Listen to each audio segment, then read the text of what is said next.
السلام علیکم۔ گلف خبریں میں آپ تمام لوگوں کو ویلکم کرتے ہیں۔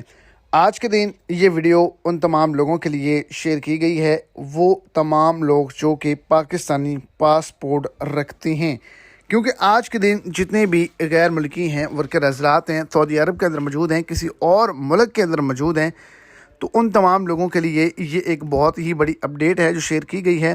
پاکستانی پاسپورٹ رکھنے والے اس ویڈیو کو لازمی طور پر دیکھیں، نیا حکم نامہ جاری ہو چکا ہے۔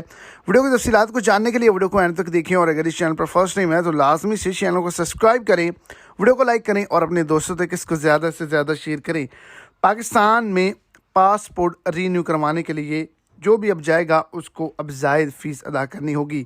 اگر پاسپورٹ آن لائن رینیو کروایا جا رہا ہے تو اس کی فیس بھی آن لائن جاری کی جائے گی۔ جو نارمل پاسپورٹ ہے اس کی فیس 3000 تھی، اس کو بڑھا کر 4000 کر دیا گیا ہے، اور جو ارجنٹ پاسپورٹ تھا جو آپ نے رینیو کروانا ہوتا تھا اس کی فیس 5000 تھی، اس کو بڑھا کر 6000 کر دی گئی ہے۔